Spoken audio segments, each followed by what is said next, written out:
Voltamos para o segundo bloco do nosso programa. Estamos conversando com o consultor Eduardo Carmelo sobre resiliência no mundo do trabalho.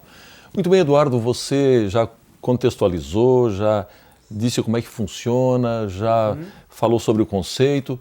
Eu gostaria agora que você abordasse a questão da resiliência em dois cenários. Primeiro, no setor privado e depois no setor público. Como é que se aplica a resiliência nesses dois setores? A sensação é que o espaço de tempo entre esses dois setores é mais ou menos de 15 anos. Então, quando o CNJ disse que a gente tem que fazer planejamento estratégico, implantação do Balance Scorecard, que é um modelo de gestão, ou seja, quando a gente começa a profissionalizar, eu já tinha feito isso nas empresas privadas há 15 anos atrás. Então, o que a gente percebe em resiliência, lembrando das 3 gerações, né? A primeira é suportar a pressão, a segunda é se recuperar da pressão e a terceira é transformar realidades. No setor privado, a gente já usa a resiliência que nós chamamos de resiliência estratégica, ou seja, a resiliência é usada para se antecipar a cenários, para construir conhecimento novo, para colaborar, para produzir novos serviços e produtos, ou seja, a gente usa uma resiliência que está projetando novos cenários. No setor público, eu ainda vejo a resiliência de primeira geração, onde a gente ainda está tendo que se preparar melhor para as mudanças que vão acontecendo, que em tese no setor privado já aconteceram há 10 anos atrás. Né? Então estes são os exemplos. Assim, é muito interessante você ver quando eu vou implantar um modelo de avaliação de desempenho na gestão pública, uma loucura, né? Assim, é uma resistência enorme, porque o servidor muitas vezes não quer ser avaliado, e claro que a avaliação tem que ser muito bem feita, né? Enquanto num outro setor, a gente já precisa disso para evoluir mais rapidamente. Então é uma comparação, claro, não quero fazer uma comparação do bom ou do ruim, mas a gente percebe que o setor público tem uma oportunidade muito grande de crescimento.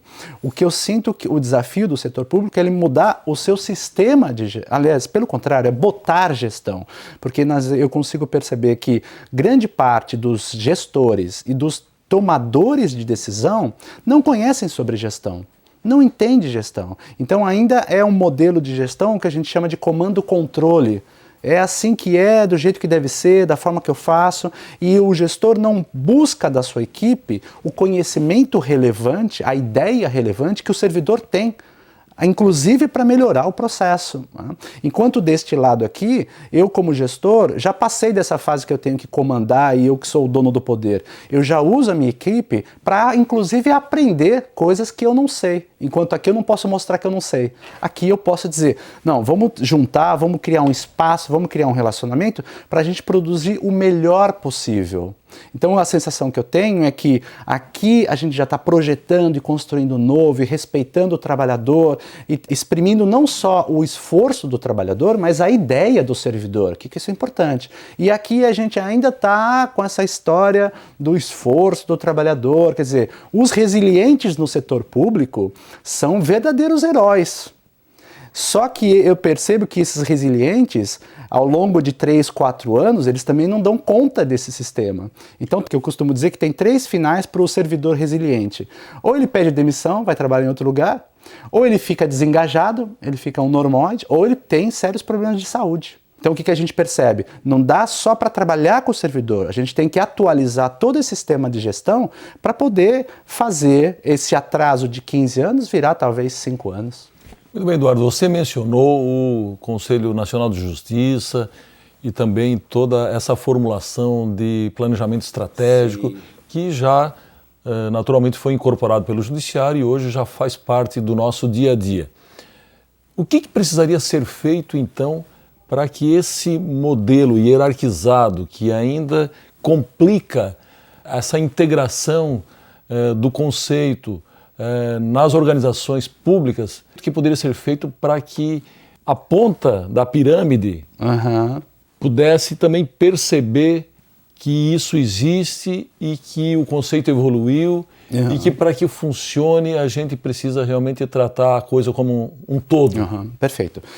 Primeiro, uma coisa importante que no fundo a gente conversou, eu particularmente não gosto de ficar fazendo uma comparação entre público e privado. Eu acho que o mais importante é pensar quais são as organizações que são de alta performance, que entregam o que prometem, que têm trabalhadores engajados, né, que é uma pequena parte, porque para não parecer essa questão da parcialidade. Então a gente faz análise da resiliência sobre este fenômeno.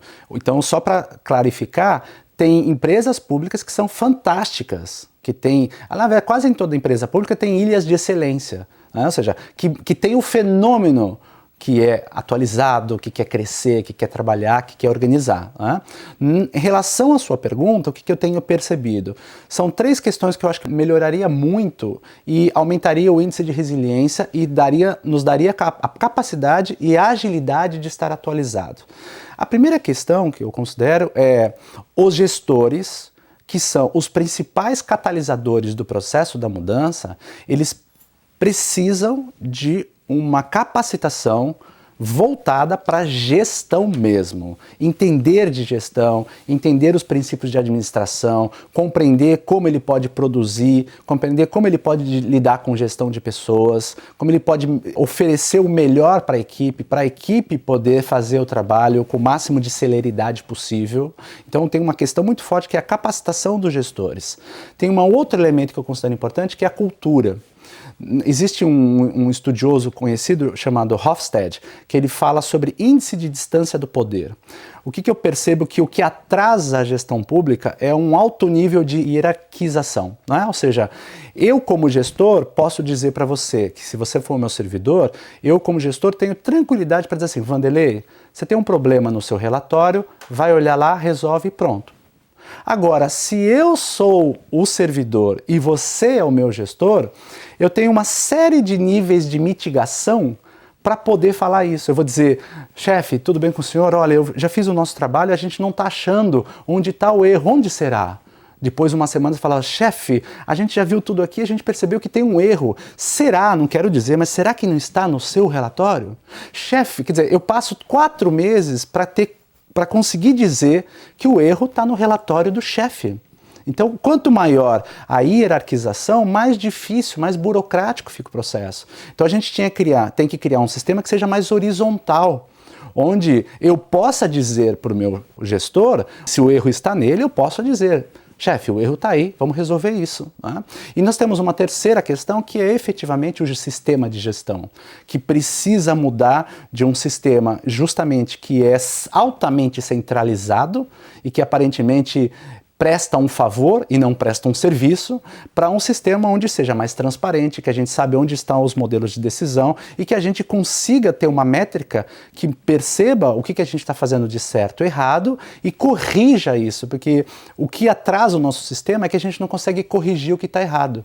A gente põe debaixo do tapete, né? Então, se você melhorar o sistema, se você melhorar a cultura, se você capacitar os gestores, você consegue uma evolução fantástica e você tira o peso do servidor, da equipe de servidor, um peso para ele, em vez de ficar reclamando e resistindo, para que ele possa se engajar, se oferecer e trabalhar mais, né? E produzir aquilo que a nossa própria missão está dizendo lá. Ter celeridade, acelerar, prestar o melhor serviço para o cidadão, é tornar a missão algo real.